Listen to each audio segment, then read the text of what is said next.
Bismillahirrahmanirrahim. Para jemaah, bapak-bapak, ibu-ibu, ana ucapkan assalamualaikum warahmatullahi wabarakatuh.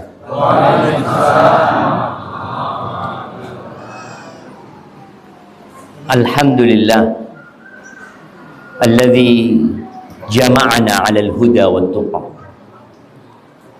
Segala puji bagi Allah Jalla Jalaluh yang mengumpulkan kita di tempat ini bukan karena kita lahir dari satu rahim, tapi karena kita mendapatkan petunjuk dan ketakwaan kepada Allah Azza wa Jalla. Ingat, semua hubungan, semua pertemanan yang tidak dibangun di atas ketakwaan kepada Allah Subhanahu wa taala kelak akan berakhir dengan permusuhan. Allah Azza wa Jalla mengatakan al-akhilla yauma idzin ba'dhum li ba'din adu illa al-muttaqin. Orang yang saling mengasihi, saling mencintai, sangat dekat ketika mereka hidup di dunia, kelak pada hari kiamat mereka akan saling bermusuhan, kecuali orang-orang yang bertakwa. Tapi ini yang udah hadir di sini, udah saling kenal.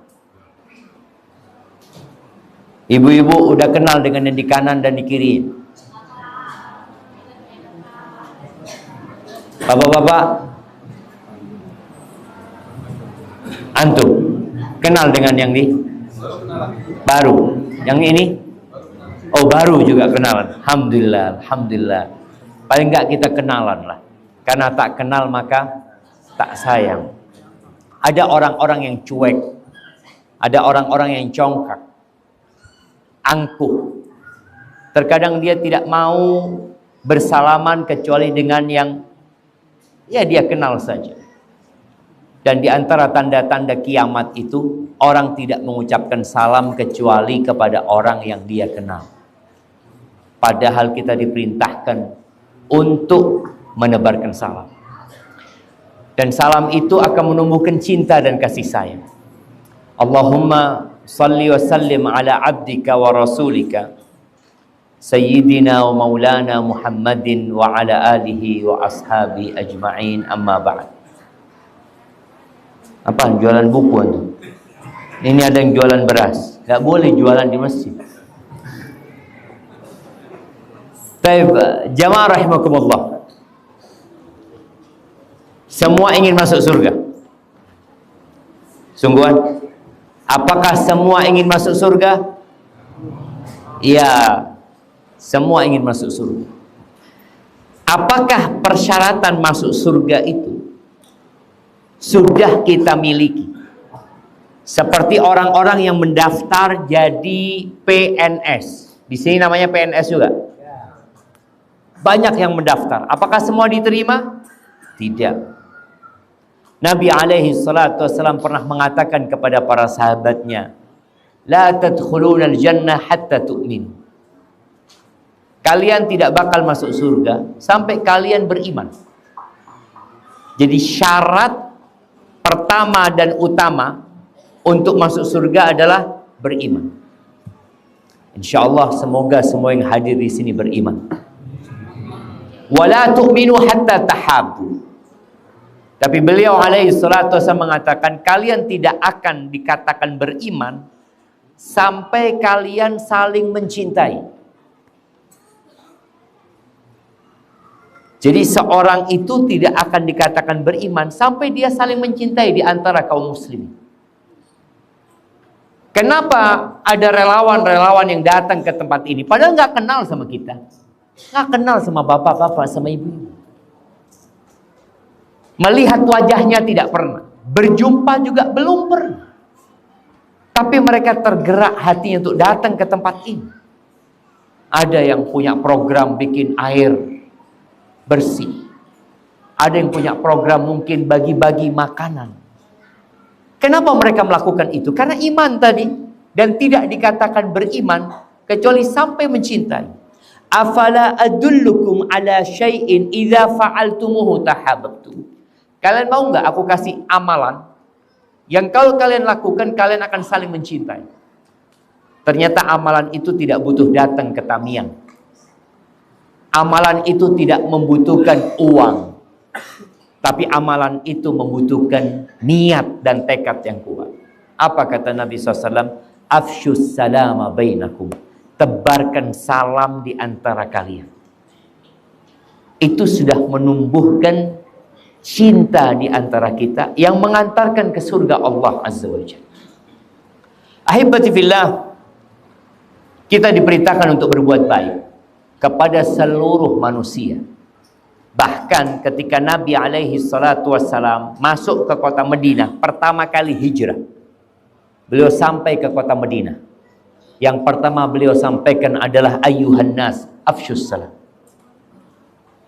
Wahai umat manusia, tebarkan salam.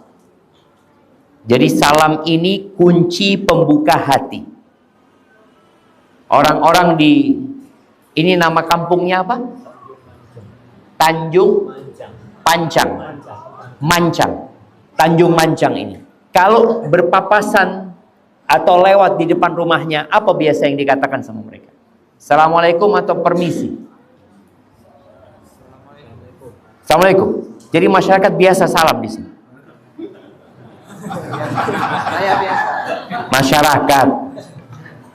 Masyarakat di kampung ini apa yang biasa dikatakan? Kalau lewat depan rumahnya orang apa? Kalau di Jawa itu ada yang namanya nun sewu, permisi, kabar. Oh gitu, nggak ada permisi di sini. Langsung kabar. Masya Allah. Terus salam nggak ada? Ada. Assalamualaikum ada. Tamiang ada. Oh tamiang. Jadi kebanyakan salam. Assalamualaikum. Iya. Biasa begitu. Benar. Nama kalau tukang salam, Pak. Atau? Kebanyakan salam. Kebanyakan tetap salam. Setelah kiri pun tetap salam. Assalamualaikum. Oh alhamdulillah, alhamdulillah. Iya, itu yang harus awal dilakukan. Kemudian yang kedua, jangan cuma salam. Wa'at imut ta'am. Berbagilah makanan. Jadi orang kalau assalamualaikum doang nggak dikasih makan ya tetap lapar gitu. Maka Nabi SAW memerintahkan kepada para sahabat untuk saling berbagi makanan. Tentunya bagi yang mampu. Pada saat itu datang orang-orang muhajirin. Yang orang muhajirin ini rumah nggak punya, pekerjaan nggak ada, uang nggak ada. Yang mereka butuhkan apa? Makanan aja, yang penting bisa hidup. Maka Nabi memerintahkan kepada mereka untuk berbagi makanan. Yang ketiga, wasilul arham. Sambunglah rahim kalian. Ini ada sedikit beririsan dengan tema kita hari ini. Yaitu orang yang paling berhak mendapatkan kebaikan kita. Siapa? Keluarga kita. Sebelum bicara orang lain, umpamanya nih, ada orang Jawa, ada orang Jakarta. Dia datang ke tamiang, tapi dia tidak bertegur sapa dengan keponakannya. Dia berbagi makanan di tamiang, tapi pamannya yang miskin dia tidak bantu. Benar apa salah yang dia lakukan? Salah. Nggak perlu jauh-jauh kalau ke tamiang. Itu loh ada di depan matamu. Itu kerabatmu. Ada orang yang Masya Allah berangkat ke tamiang, tinggal istrinya, tinggal anaknya. Aku akan berjuang membantu saudara-saudaraku di tamiang. Sahih. Engkau bagus berjuang. Tapi orang yang paling berhak mendapatkan kebaikanmu siapa? Istrimu. Anak-anakmu. Anda nggak tahu di tamiang ini. Yang bekerja di sini perempuan apa laki-laki?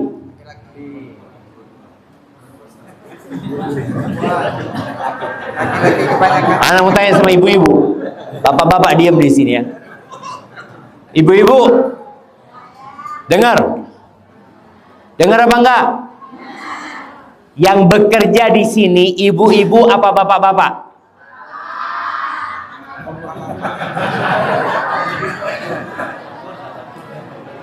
Jadi ada yang dua-duanya bekerja. Alhamdulillah. Baik. Kewajiban memberikan nafkah itu kewajiban suami full. Jadi bapak-bapak ketika mengatakan qabiltu nikahaha wa tazwijaha bil mahril madhkur, ini anaknya orang nih. Yang ana sebagai seorang laki-laki ketika menikahi seorang perempuan, ana nggak pernah gendong nih anak ketika kecil. Ana nggak pernah ikut memberi makan tuh anak. Ana tidak pernah punya peran menyekolahkan tuh anak. Tahu-tahu anak itu sudah besar dengan hanya mengatakan qabiltu, aku terima nikah. Di sini maharnya berapa? Iya berapa biasanya? Pasarannya berapa di sini? Satu mayam emas. 3 gram. Oh, nggak mahal lah. Kalau 4 berapa berarti? 12 mayam. Berapa jemaah? Ada yang 30 mayam. Ada yang 30 mayam. Tapi rata-rata 10 mayam. Dapat anaknya orang cuma dengan 10 mayam. Bayangin kalau kita disuruh membiayai dia sejak lahir sampai besar, kira-kira berapa yang harus kita keluarkan? Kalau dia kuliah S1, kalau dia dokter, antum bayar berapa coba? Tetap 30 mayam. Hah? Sesuai level juga. Jadi kalau dokter mahal di sini. Tapi kembali kepada pembahasan tadi. Ini anaknya orang dengan hanya 3 mayam, 10 mayam, 30 gram, 100 gram. Anggap 1 kilo emas. Wallah kalau kita berikan 1 kilo emas kepada perempuan itu, bukan harganya dia, jemaah. Tapi memang kita diperintahkan untuk memberikan mahar kepada wanita tersebut. Dan ketika kita mengatakan qabiltu, ada peralihan tanggung jawab. Di mana seorang suami wajib memberikan nafkah kepada istrinya full. Maka jangan sampai kita ngopi sama kawan kita. Kita sibuk mentraktir orang-orang yang mungkin dekat sama kita. Kita lupa dengan keluarga kita sendiri.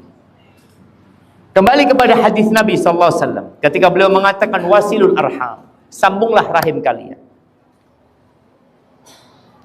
Ana mau tanya. Apa makna silaturahmi? Siapa yang mau jawab? Menyambung kasih sayang. Sama anak tetangga? Yaitu menyambung apa? Oh, kirimkan ke sana. Barakallahu fiik. Silaturahmi itu artinya berbuat baik kepada kerabat. Pertanyaan kedua, yang disebut kerabat itu siapa?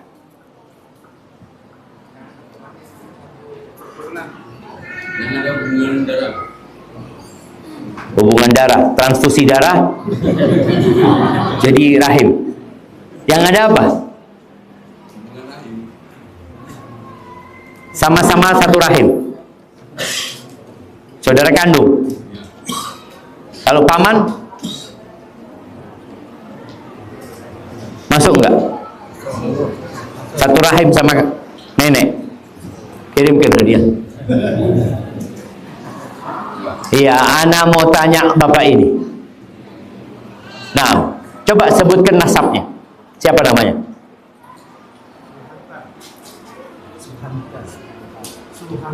Suhanta bin Abdul Salam bin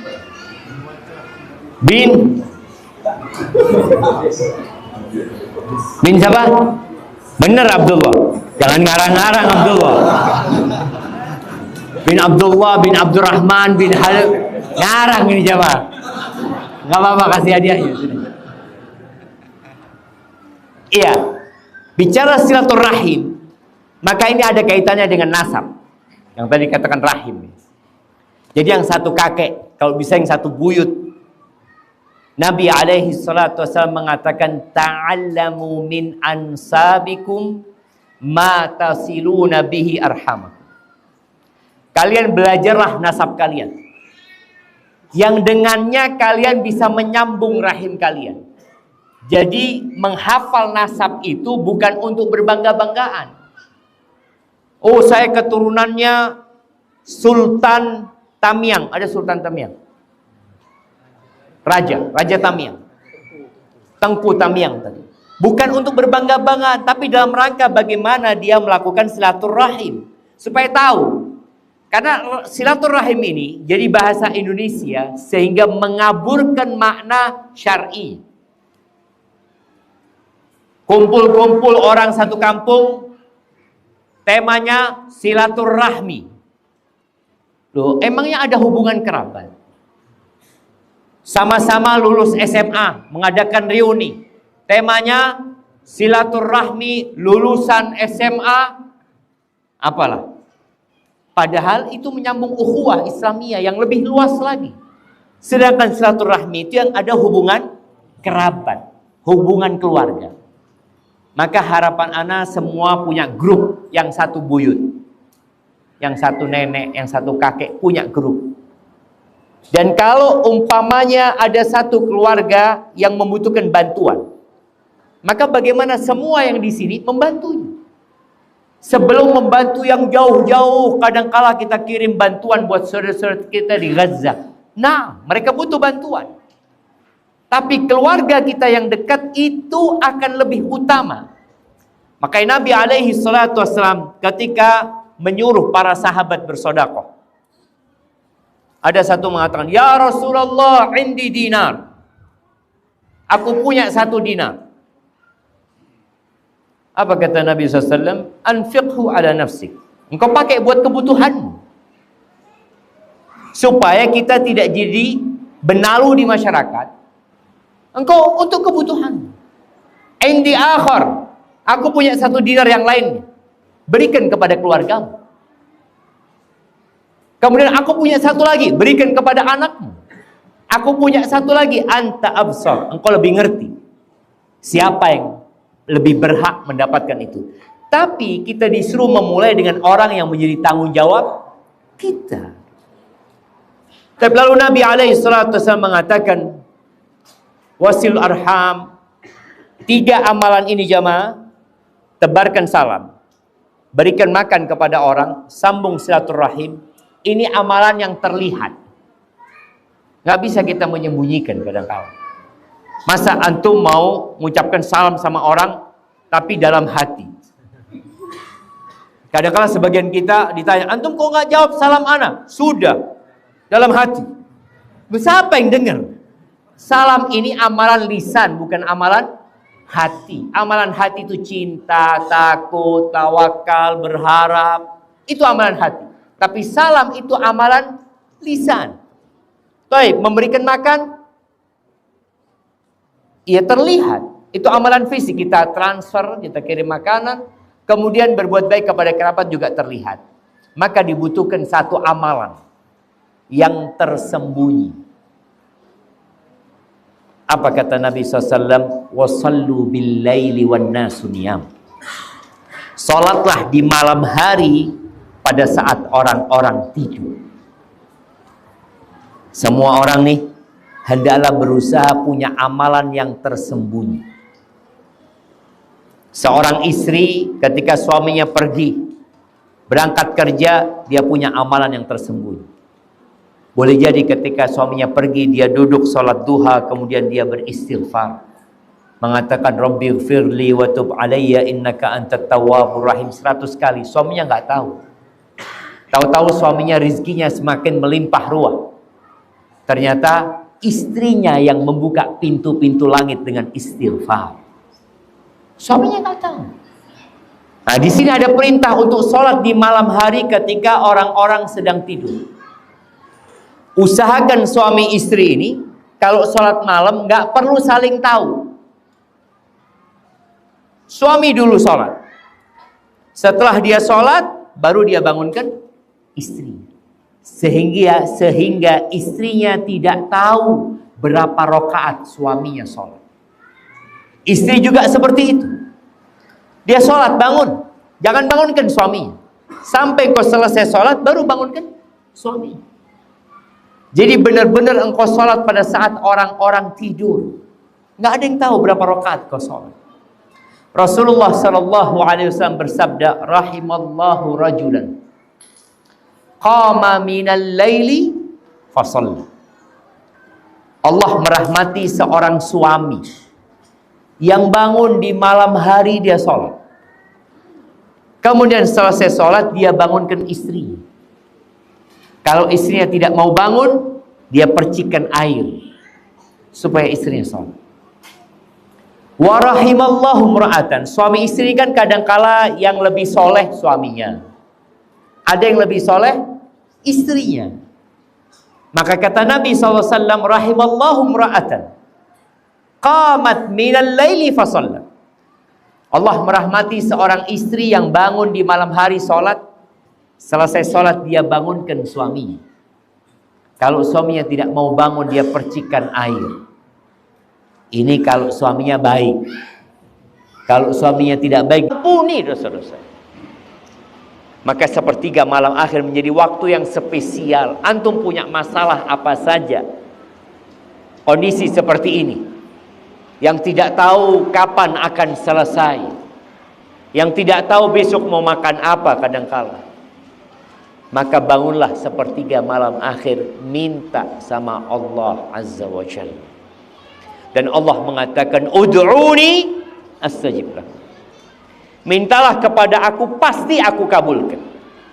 Dan subhanallah, dikabulkannya doa itu ada 1 dari 3 hal. Ibu-ibu, ana mau tanya, dikabulkannya doa itu 1 dari 3 hal. Siapa yang menyebutkan? Nah, dari tadi bapak-bapak terus. Kan bapak-bapak angkat tangan, ibu-ibu lagi. Nah, artinya kadangkala kita minta anak sampai mati nggak punya anak. Loh, katanya Allah, Allah akan kabulkan. Kenapa Ustaz ana sampai mati nggak punya anak? Ana punya anak, ana minta sama Allah sembuh, meninggal nggak sembuh. Berarti mana dikabulkannya doa itu? Ibu-ibu, ana doa Ustaz, semoga banjir gak sampai ke rumah ana. Gak apa-apa sampai ke rumah warga yang lain, pokoknya jangan sampai ke rumah ana. Ternyata rumah dia yang pertama tenggelam. Loh, gimana? Ana sudah berdoa.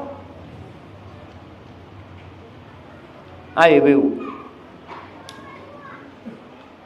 dikabulkannya doa itu nggak harus yang diminta dikasih.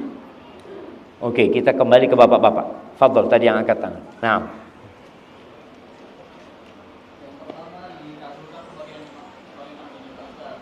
yang pertama diberikan seperti yang dia pinta. Minta mobil dikasih mobil, minta anak dikasih anak, minta istri dikasih istri. Siap. Yang kedua diganti dengan yang lebih baik. Yang ketiga ditunda sampai mungkin di akhirat nanti. Barakallahu fikum, kasihkan hadiah yang ke belakang sana. Jadi yang pertama yang diminta dikasih, yang kedua diganti, yang ketiga disimpan. Diberi yang dia minta langsung. Yang kedua diganti dengan cara diselamatkan dari musibah yang akan menimpa dia yang setara dengan doanya. Pernah kan kita dalam satu kondisi mau jatuh terus nggak jatuh?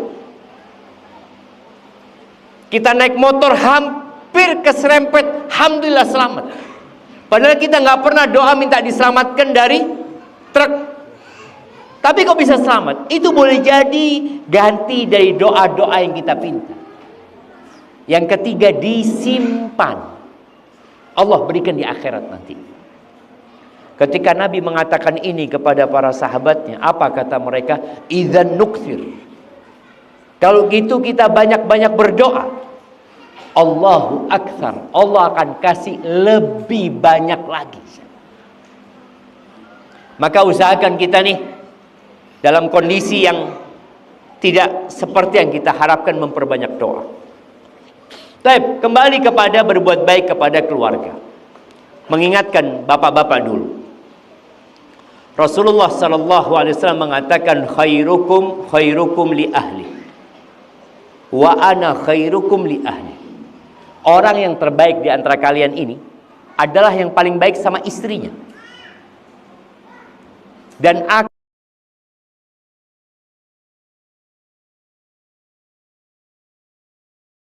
beliau kalau masuk rumah itu menjadi suami. Padahal beliau adalah pemimpin tertinggi umat Islam. Beliau Rasulullah sallallahu alaihi wasallam. Beliau panglima perang. Beliau imam di masjid. Beliau dai di atas mimbar. Tapi tatkala beliau masuk rumah, posisi beliau sebagai suami. Kadangkala istri Nabi sallallahu alaihi wasallam marah, ngambek. Sampai Nabi mengatakan kepada Aisyah, nih lihat suami yang baik ya. Dia faham dengan karakter istri. Kata Nabi SAW, ya Aisyah, inni la'a'lam idza kunti anni radiyah atau idza kunti alayya ghadba. Aku tuh tahu kapan engkau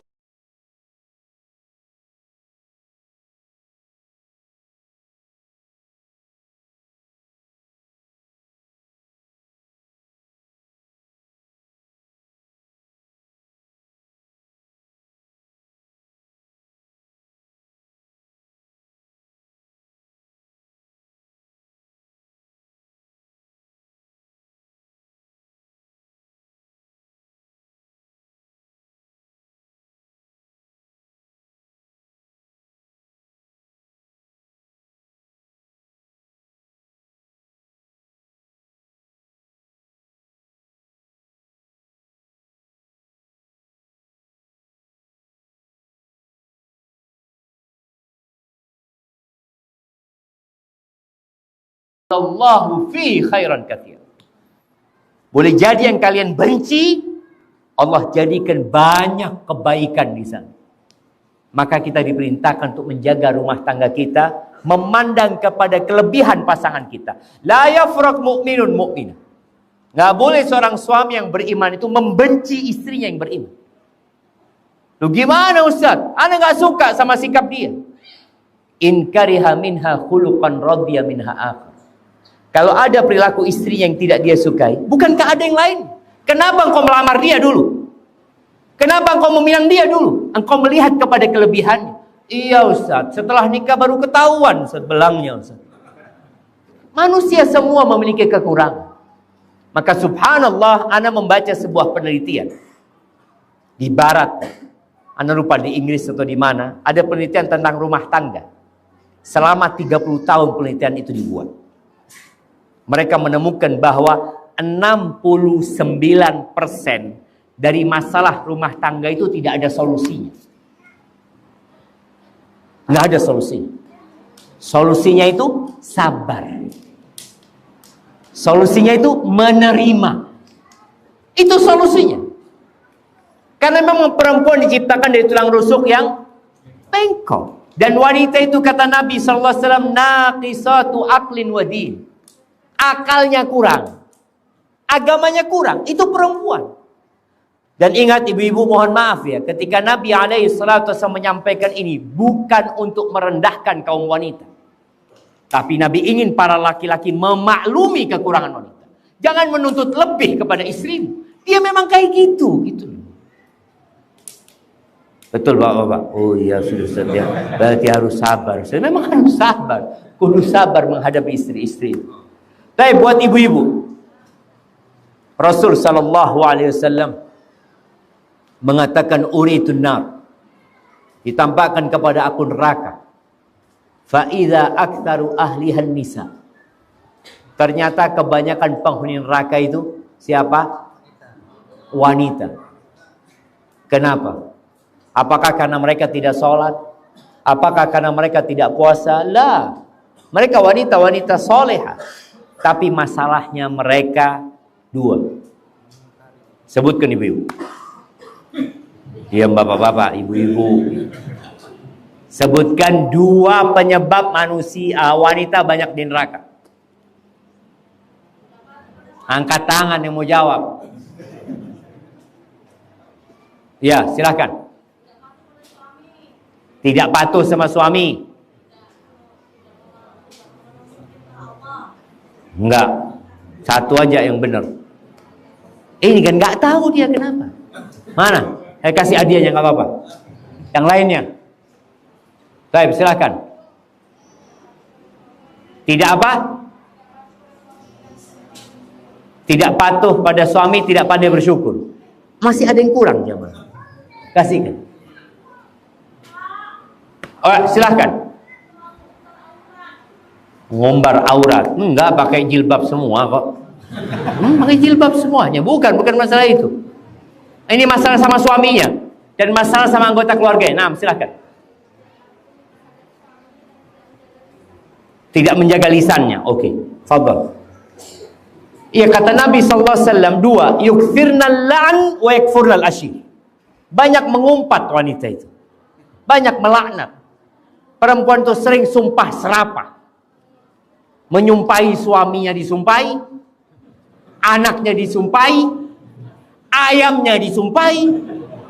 Pokoknya kalau dia lihat ayam buang kotor, wah ini ayam. Betul bapak-bapak? Dengerin. Betul, memang seperti itu perempuan. Yuksinal lan. Yang kedua, yakfurnal ashir. Kufur sama suaminya, tidak menghargai suami. Tidak menghargai perjuangan suaminya, capeknya suami, lelahnya suami. Sampai kata Nabi SAW, lau ahsanta ila ihdahunad dahr. Kalau kalian berbuat baik 1 tahun sama istrinya, thumma ra'at minka syai'an, kemudian sang suami melakukan sebuah kesalahan, menyakiti hati istrinya, apa kata istri ini? Ma ra'aitu minka khairan qat. Aku nggak pernah ngelihat engkau berbuat baik sedikit pun buat aku. Setahun dia mau berbuat baik. Betul ibu-ibu? Betul ibu-ibu? Bapak-bapak diam. Betul apa enggak? Enggak, belum sepakat ibu-ibu. Betul apa tidak? Ada yang mengatakan tidak kan? Antum dengar. Kita lebih percaya sama ibu-ibu apa sama Nabi Muhammad SAW? Sama Nabi lah. Nabi yang menyampaikan kayak gitu. Dan itu benar. Wanita itu sulit untuk menghargai suami. Dia ketika disakiti, maka dia akan mengemukakan perasaannya daripada akalnya. Seakan-akan suaminya tidak pernah berbuat baik. Ada kejadian, seorang suami yang menceraikan istrinya gara-gara 1 kaleng Pepsi. Ini di Arab ya. Sebelum boikot gitu. Ini suaminya kerja, ditelepon sama istrinya, "Bang, jangan lupa Pepsi." Karena mereka senang banget sama Pepsi. Kata suaminya, "Absyir." Siap, kata. Suaminya belum sampai rumah, mampir di minimarket. Dia belanja banyak jemaah. Belanja sudah 2 kresek mungkin dia bawa pulang. Disambut sama istrinya, dibuka ya, dikeluarkan ada roti, ada keju, ada ini macam-macam. Pepsi gak ada jemaah. Lupa nih suami. Bayangkan semua kebaikan suaminya itu nggak ada. Lalu sang istri mengatakan, "Bang, mana Pepsi?" Allah, lupa aku. Apa kata sang istri? "Engkau memang seperti itu, Bang. Selalu yang aku minta nggak kau kasih, Bang. Engkau ingat kejadian pada waktu ini. Engkau ingat kejadian waktu sama ibumu minta dan aku minta engkau kasih ibumu. Engkau lihat kau perhatian sama adikmu, kau tidak berikan aku." Terus diingat. Kata sang suami, "Aku lupa gitu loh." "Enggak Bang, engkau memang enggak peduli sama aku." Terakhir sang suami mengatakan, "Anti tolik. Sudah aku ceraikan engkau sudah." Gara-gara Pepsi. Kenapa? Dia lupa dengan 2 kantong yang dibawa sama suaminya. Yang harga Pepsi waktu itu cuma 1 real. Cuma 4.000 jemaah. Yang dia beli itu lebih dari 200.000 jemaah. Itu nggak dilihat. Maka tolong ibu-ibu mulai belajar. Masuk surga buat wanita itu mudah. Kata Nabi SAW, "Idza shallatil mar'atu khamsaha." Kalau wanita sholat yang 5 waktu. Bas 5 waktu. Nggak ada qobliyah, wala sholat malam, wala sholat duha. Bas, sholat 5 waktu. Wasamat syahra, puasa Ramadan saja. Nggak ada Sya'ban puasa, wala Syawal puasa, wala puasa Arafah, wala puasa Asyura, bas puasa Ramadan saja. Tapi yang ketiga, wa ata'at zaujaha, taat nurut sama suaminya. Lebih mudah mana buat ibu-ibu? Salat sunnah qobliyah atau nurut sama suami? Qobliyah dia, ahsan qobliyah daripada nurut sama suami. Kalau disuruh nurut sama suami, suami yang seperti apa, Ustaz? Iya, kadang-kala dia kepinginnya suami yang seperti ada dalam pikiran dia. Oh, dia suamimu, taati. Patuhi sama dia. Kemudian yang keempat, wa hafizat farjaha. Dia menjaga kehormatan dirinya. Qila laha, maka dikatakan kepada perempuan ini, udkhulil jannah. Silakan kau masuk surga dari pintu mana saja.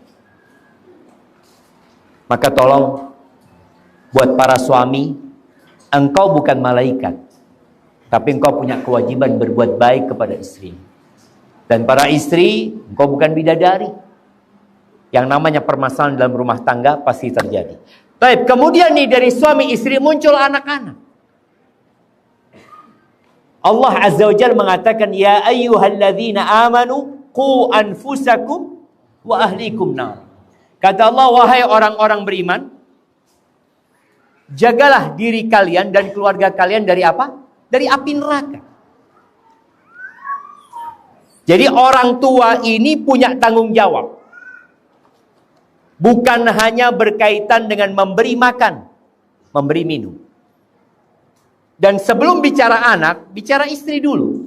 Bapak-bapak nih, gak bakalan masuk surga sampai dia mempertanggungjawabkan istri. Para suami akan dimintain pertanggungjawaban. Apakah engkau sudah benar mendidik istri? Para ulama mengatakan, allimuhum wa addibuhum. Tugas orang tua, tugas suami, nanti suami istri kepada anaknya adalah mengajari anak dan mendidik mereka. Amr bin Qais al-Mullai pernah menyebutkan dia, innal mar'ata la tukhasimu zawjaha 'inda Allah yaumal qiyamah. Dia mengatakan boleh jadi nanti pada hari kiamat ada istri yang menggugat suaminya di hadapan Allah Azza wa Jalla. Dia mengatakan kepada Allah, hadza zawji, ya Rabbi hadza zawji. Wahai Tuhanku, wahai Rabbku, ini loh suamiku. Ma'allamani wa la addabani. Dia tidak pernah mengajari aku tentang Allah, tentang kewajiban-kewajibannya sebagai hamba Allah, dan tidak pernah mendidikku. Kerja suaminya apa? Innama ya'tini bi khubzis su. Dia cuma bawa makanan dari pasar. Dia bawa roti dari pasar, dia kasih makan kita. Karena ada para suami yang berpikir kewajibannya hanya sandang, pangan, papan. Dan ada satu majelis yang wajib dihadiri para suami, tidak untuk wanita. Apa? Khutbah Jumat. Tapi banyak dari kaum muslimin, Anda nggak tahu ya, atau sebagian kaum muslimin itu datang ke masjid khutbah kedua, telat selalu. Malaikat sudah tutup buku, dia datang. Dan tiap Jumat 10 tahun dia seperti itu. Kira-kira apakah dia dapat mendidik istrinya? Dia nggak pernah tahu apa yang disampaikan khatib. Yang ada doa aja terakhir, amin, amin. Kok masih lama ini, amin ini. Jadi dia berpikir bagaimana imamnya selesai. Maka para suami punya kewajiban untuk belajar agar bisa mendidik istri dan anaknya. Para istri juga wajib belajar. Nabi SAW mengatakan, wal mar'atu ra'iyatun fi baiti zawjiha. Seorang istri itu pemimpin di rumah suaminya. Dan dia akan dimintain pertanggungjawaban atas apa yang dia pimpin. Dia mencari tanggung jawab terhadap anak-anak suami, harta suami, dan akan dimintain pertanggungjawaban. Maka hendaklah para orang tua ini belajar bersama-sama. Alhamdulillah, kalau kita mungkin dulu anak nggak belajar agama, Ustaz, waktu SD, waktu SMP, anak belajar umum, sekarang belajar agama. Di mana saja bisa dilakukan. Yang punya handphone, jangan sibuk nonton drakor. Ibu-ibu, nggak tahu nenek-nenek nonton apa nenek-nenek ini? Dracin. Ada yang drakor, ada yang dracin. Usahakanlah belajar. Datang ke masjid, ada kajian. Kalau enggak, nonton dari HP-nya kajian-kajian yang ada. Barakallahu fiik, itu yang dapat Anda sampaikan jamaah. Kurang lebihnya mohon maaf. Semoga sedikit yang dipelajari malam ini atau sore ini bisa kita amalkan dalam kehidupan ini. Dan selalu berbaik sangka sama Allah. Musibah yang datang, yang tadi dikatakan seluruh masyarakat di sini terdampak. Allah kalau cinta sama hambanya, bukan Allah kasih rizki, tapi Allah kasih bala. Bala itulah yang membuat kita ingat bahwa kehidupan ini tanpa bantuan Allah kita tidak akan dapat melewatinya. Jazakumullah khairan. Aqulu qauli hadza. Tapi sebelumnya ana mau kasih hadiah buat ibu-ibu yang paling tua. Ibu-ibu yang umur 70 tahun. 70. 1, 2. Ada berapa? Oke, kasihkan 3. Ada berapa? Ada 4 di luar sana juga tuh. Yang 70 ke atas. Berapa? 7. Oke, kita kasih. Tambah lagi. Baik, yang 70. Baik, ana mau kasih hadiah buat yang janda 4 kali. Nah, suaminya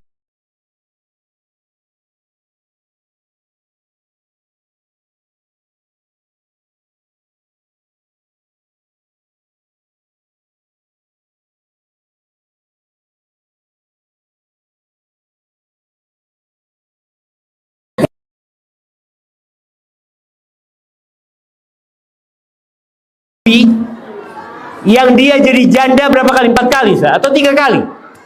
Siapa namanya? Suaminya mati syahid semua. Iya, yang dinikahin sama dia mati syahid semuanya. Siapa? Itu tuh, ada ibu-ibu sana. Tunggu, ibu-ibu masih ramai di sana jemaah.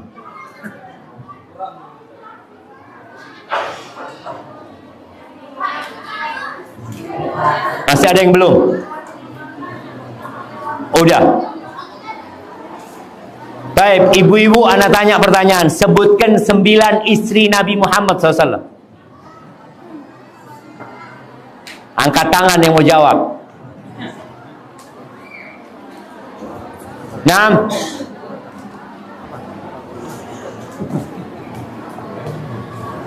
Ibu-ibu.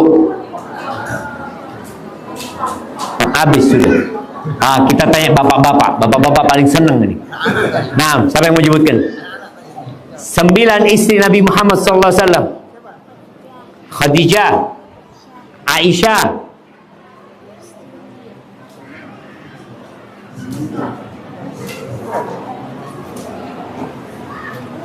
baru 2. Siapa? Zainab. Terus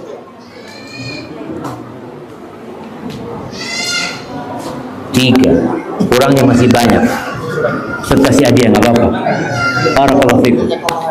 Baik, barakallahu fikum jamaah. Sampai berjumpa kembali. Terus berjuang, terus berbaik sangka sama Allah. Ingat, orang yang paling berhak mendapatkan kebaikan kita siapa? Keluarga kita sendiri. Sebelum orang lain, perhatikan yang menjadi tanggung jawab kita. Jazakallahu khair. Anda kembalikan ke Bapak Imam. Assalamualaikum warahmatullahi wabarakatuh.